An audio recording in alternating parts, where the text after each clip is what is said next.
নমস্কাৰ, মই বিশ্বজিৎ বৰা, এভাৰগ্ৰীণ আছাম প্লান্টেশ্যনলৈ সকলোকে স্বাগতম জনাইছোঁ। আজি আমি চৰাইদেউ ডিষ্ট্ৰিক্টৰ আপোনাৰ চুকাফা গাঁৱত আমি ৰেড চন্দন, ৰঙা চন্দন প্লান্টেশ্যন কৰিছোঁ।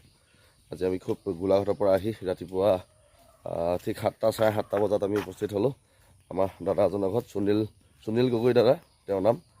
তেওঁৰ ঘৰতে আজি সম্পূৰ্ণ আমি গোটেই দায়িত্বখিনি আমি লোৱা হ'ল যে গছ প্লান্টেশ্যনটো আপোনাৰ কেনেকৈ কৰা হ'ব, কাঠবিলাক কেনেকৈ খনা হ'ব, গোটেইখিনি আপোনালোকক দেখুৱাম। গোটেই দায়িত্বখিনি আমি ল'লোঁ। পুলিটো যিটো ৰেট হ'ব সেই ৰেটতে আমি গোটেই কামখিনি আমি ইয়াতে এড কৰি দিছোঁ। আপোনালোকৰ যদি এনেকৈ কোনোবা চৰাইদেউ ডিষ্ট্ৰিক্টত যদি আপোনালোকৰ প্লান্টেশ্যন কৰিবলৈ মন আছে, চন্দন, মাহাগনি যিকোনো গছৰ পুলি, আপোনালোকে আমাৰ লগত যোগাযোগ কৰিব। ডিছক্ৰিপশ্যনত নাম্বাৰ থাকিব। আমি সম্পূৰ্ণ গাঁত খনাৰ পৰা ধৰি, ডেলিভাৰীৰ পৰা ধৰি, আপোনাৰ ৰোৱাৰ পৰা ধৰি গোটেইখিনি ক্লিয়াৰ কৰা হয়। আৰু বিশেষকৈ ৰঙা চন্দনৰ 1 বছৰলৈকে ইয়াৰ ষ্টেণ্ড পাৱাৰটো নাথাকে, সেইবাবেহে আমি খুটি কৰা হৈছে। খুটি কৰি মেলি এই পুলিটো গা গছডালত আমি খুটিটো বান্ধি দিয়া হ'ব। তেতিয়া আপোনাৰ 1 বছৰলৈকে তেতিয়া পুলিটো মাটিত পৰি যোৱাৰ চান্স নাথাকে। ঠিক আছে বন্ধুসকল, ভিডিঅ'টো স্কিপ নকৰাকৈ চাই থাকিব। বৰ্তমান আজিতো সম্পূৰ্ণ গোটেই কামখিনি হৈ নুঠে। আজি কিমানখিনি কাম আগবঢ়াইছোঁ সেইখিনিকে আপোনালোকক দেখুৱাইছোঁ, আৰু বাকীখিনি আপোনাক বেলেগ এটা ভিডিঅ'ত দেখুৱাই থাকিম। ভিডিঅ'টো স্কিপ নকৰাকৈ চাই থাকিব। এইবিলাক এলেকা দেখিছে বন্ধুসকল, ইয়াতে আপোনাৰ চাহ বাগানৰ যিবিলাক ভেকেঞ্চি আছে, ভেকেঞ্চিবিলাকত আপোনাৰ ইয়াত বগা চন্দনৰ পুলি দিয়া হ'ব। কাৰণ কেলৈ বগা চন্দনে নাইট্ৰজেন আহাৰটো নিজে গ্ৰহণ কৰিব নোৱাৰে, যিকোনো এজোপা গছৰ প্ৰয়োজন হয়।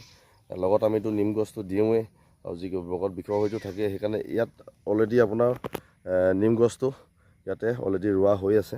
সেইকাৰণে ইয়াৰ যিখিনি ভেকেঞ্চি আছে দেখিছেনে, ভেকেঞ্চিবিলাকত আমি বগা চন্দনৰ প্লান্টেশ্যন কৰিম।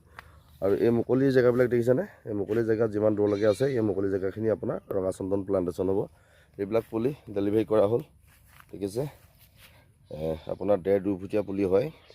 একচুৱেলি ৰঙা চন্দনটো আপোনাৰ যিমান হাইটত যাব সিমান দাম বাঢ়িব, আৰু যিমান কমটি হাইটৰ ল'ব আপোনাৰ সিমানে দামটো কম হ'ব। এইবিলাক আমি এইকেইটা দেখিছে আপুনি, আমি 130 টকাত সম্পূৰ্ণ অসমৰ যিকোনো জেগাত আমি ডেলিভাৰী ফ্ৰী। 130 টকাত আপোনাৰ প্লান্টেশ্যনটো আমি নিজে কৰি দিয়া হ'ব। আপোনাৰ ঘৰত গাঁত চাত খান্দি মেলি গোবৰ সাৰ দি মেলি আমি সম্পূৰ্ণ 130 টকাতে আপোনালোকক পুলিবিলাক ৰুই দিয়া হ'ব। এইবিলাক ৰঙা চন্দন দেখিছে, এইখিনি ইয়াতে থোৱা হৈছে। ইয়াতে এই মানুহজনে আমাৰ 400 জোপা গছপুলি আৰু 300 জোপা গছপুলি আমাৰ পৰা প্লান অৰ্ডাৰ কৰি লৈছিলে। এইবিলাক আজি এতিয়া কাম আমি ষ্টাৰ্ট কৰিছোঁ, আপোনালোকে চাই থাকক। এইবিলাক ইয়াত অলপমান থোৱা হৈছে। আপোনাৰ গোটেইখিনিতো একেলগে ৰোৱা নহ'ব, আজি খুটি মাৰিব লাগিব। বাকী ইয়াতে যিখিনি থৈছোঁ এইখিনি ৰুই মেলি ক্লিয়াৰ হোৱাৰ পিছতে বাকী এইখিনি কৰা হ'ব। ৰছী মাৰিছা নেকি? অঁ, ৰছীবিলাক মাৰি ধুনীয়াকৈ পোনকৈ কৰি দিয়া।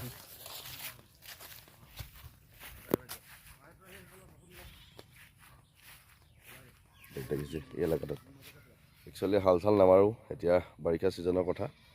পুলিটো য'ত ৰোৱা হ'ব, পুলিটো জেগাতে আপোনাৰ ভালকৈ চুৰুকি মেলি দাদাজনে দৰৱ মাৰিছিলে, দৰৱ চৰৱ মাৰি ক্লিয়াৰ হ'ল। বাকী জেগাডোখৰতে চুৰুকি মুৰুকি আপোনাৰ বস্তুটো ৰোৱা হ'ব। এইফালে আমাৰ ইন্দ্ৰজিৎ চাউৰকে ৰছী পুনৰ বনাই থকা হৈছে।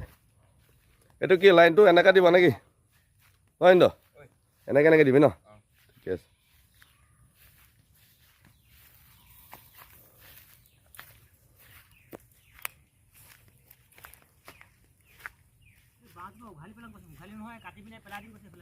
মাটিটা পেলাই দিয়ক। অঁ, পেলাই দিয়ক। অঁ অঁ,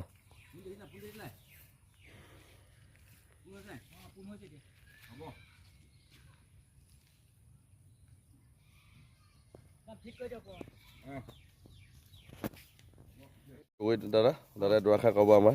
কওক দাদা, পুলিবিলাক কেনেকুৱা, ঠিকে পাইছেনে? পুলিবোৰ এতিয়া ঠিকেই পাইছে বৰ্তমান, এতিয়া ৰুবলৈ লৈছোঁ। হয় হয়, গোটেই কামখিনিতো আমিয়ে কৰি দিছোঁ আপোনাক। আপোনালোকে কৰি দিব। হয় হয়, গোটেইখিনি আপোনাক প্ৰতিশ্ৰুতি দিয়া হৈছে যেতিয়া, নহয় জানো? অঁ, ঠিক আছে বাৰু দিয়ক। বাকী ৰছী চছী মাৰি থকা হৈছে ইয়াতে, দেখিছে আপোনালোকে বন্ধুসকল। বাকী দাদাজনে আপোনালোকক চিনাকি কৰাই দিলোঁ, ইয়াৰে হয় চৰাইদেউ চুকাফাৰ। আপোনালোকক আৰু এটা বস্তু দেখাব লৈছোঁ। এইবিলাক দেখিছেনে, এইবিলাক গোবৰবিলাক চব কি সুন্দৰকৈ দাদাই একচুৱেলি সদায় খেতিৰ লগতে জড়িত হয় দাদাজন, আপোনাৰ চাহ খেতিৰ লগত জড়িত। বাকী তেওঁ নিজে বাগানতে কৰে। কি সুন্দৰকৈ গোবৰখিনি চন্দন পুলি লগাবৰ কাৰণে বহুত দিনৰ আগতে তেওঁ তৈয়াৰ কৰি থৈছিলে। ইয়াত আমি কি দিছোঁ আপোনালোকক সেইটোৱে জনাব লৈছোঁ। ইয়াত আমি থাইমেটটো ব্যৱহাৰ কৰিছোঁ। থাইমেটটো কিয় দিছোঁ, আমাৰ থাইমেটটো দিলে উইচিঙা পোকবিলাক খুব আছে এইবিলাক জেগাত। আপোনাৰ থাইমেটটো দিলে আপোনাৰ উইচিঙাটোৰ পৰা মানে হাত সাৰিব পাৰিব। বাকী লগতে ছুপাৰটো দিয়া হৈছে, কাৰণ ছুপাৰটোতে মানে ফচফৰাছ পৰা ধৰি নাইট্ৰজেনৰ পৰা ধৰি গোটেইখিনি আপোনাৰ ছুপাৰটোতে পোৱা যায়। সেইকাৰণে ছুপাৰটো দিছোঁ, DAP ব্যৱহাৰ কৰা নাই। বাকী আপোনাৰ গোবৰ আছে, গোবৰ ছুপাৰ লগতে আপোনাৰ থাইমেটটো ব্যৱহাৰ কৰিছোঁ। এইখিনি আপোনাৰ পুলিত দিবৰ কাৰণে যথেষ্টখিনি গোবৰ আছে। এইবিলাক দেখিছে আপুনি, এইবিলাক আপোনাৰ গোটেইখিনিতে ইয়াতে সম্পূৰ্ণ সংমিশ্ৰণ কৰা হৈ গ'ল, ছুপাৰ আৰু থাইমেট। আৰু এইখিনি আমি প্ৰতিটো গাঁততে দিম, দি মেলি পুলিকেইটা ৰোপণ কৰিম। এইবিলাক দেখিছে বন্ধুসকল, সম্পূৰ্ণ আপোনালোকক খুঁটিৰ ৰছীবিলাক টনা আগতে দেখুৱাইছিলোঁ। এতিয়া সম্পূৰ্ণ খুঁটিবিলাক মাৰি থকা হৈছে আপোনাৰ, আৰু যথেষ্টখিনি মাৰিবলৈ বাকী আছে। ইয়াতে এজোপা বাঁহ আছিলে, বাঁহজোপা কাটি দিয়া হ'ল, কাৰণ কেলৈ বাঁহৰ ওচৰত কেতিয়াও যিকোনো গছপুলি ভাল নহয়। বাকী ইয়াত এতিয়া 300 জোপা প্লান্ট হ'ব, এইডোখৰতে 300 জোপা নাখায় আৰু এইফালে লগোৱা হ'ব। এইটো খালী প্লেচটো দেখাই দিয়ে। বাকী মাজতে এইটো এডোপাটো দেখিছে, এইটো আপোনাৰ কঠীয়াৰ কাৰণে থোৱা হৈছে দাদাজনে। এইটো কঠীয়া হ'ব, বাকীখিনি আপোনাৰ গোটেইখিনি চন্দন হ'ব। আৰু বাকী আগতে স্কিপত আপোনালোকক কৈছোঁৱে, বাকী আপোনাৰ এইটো চাহ গছৰ মাজে মাজে বগা চন্দন প্লান্টেশ্যন হ'ব। দেখিছেনে কি সুন্দৰকৈ কৰা হৈছে। আপোনালোকৰ যদি কাৰোবাক চৰাইদেউ ডিষ্ট্ৰিক্টত যদি বগা চন্দন বা ৰঙা চন্দন প্লান্টেশ্যন কৰিবলৈ মন আছে, আপোনালোকে আমাৰ লগত যোগাযোগ কৰিব। ডিছক্ৰিপশ্যনত নাম্বাৰ দিয়া থাকিব। আমি খুব সহজে কামবিলাক কৰি দিয়া হয়। দেখিছেনে, গৃহস্থৰ জাষ্ট আমাৰ লগত থাকিলে হ'ল। পুলি মূল্যও বহুত বেছি নহয়, 130 টকা মূল্যতে আমি আপোনালোকক খুঁটি মৰাৰ পৰা ধৰি আপোনাৰ পুলি ৰুই গাঁত খান্দি আমি সাৰ জাবৰ পৰা ধৰি আমি গোটেইখিনি কাম আপোনালোকক নিজে কৰি দিয়া হয়। 130 টকাতে অসমৰ যিকোনো জেগাতে আমাৰ ডেলিভাৰীটো ফ্ৰী আছে। এইবিলাক চব কি সুন্দৰকৈ আজি নহ'ব, মিনিমাম আপোনাৰ দাদাৰ ঘৰতে আৰু 2 দিন সময় লাগিব। আজি খুঁটিখিনি মাৰি গাঁতখিনি কিমান কি খান্দি কিমান কি ৰোৱা হ'ব, নেক্সট আপোনাৰ কাইলৈ শেষ কৰা হ'ব। বন্ধুসকল, ভিডিঅ'টো বেছি বিশেষ দীঘল নকৰোঁ, কাৰণ কেলৈ আপোনালোকক চাই আমনি লাগিব। ভিডিঅ'টো কেনেকুৱা পালে জনাব। এয়া দেখিছে নহয়, ইমান ৰ'দত ইমান গৰমত আমি সম্পূৰ্ণ এতিয়া প্লান্টেশ্যনৰ কামতে হৈ আছোঁ। ভিডিঅ'টো ইমান দীঘল নকৰোঁ বন্ধুসকল। সকলোকে জয় আই অসম।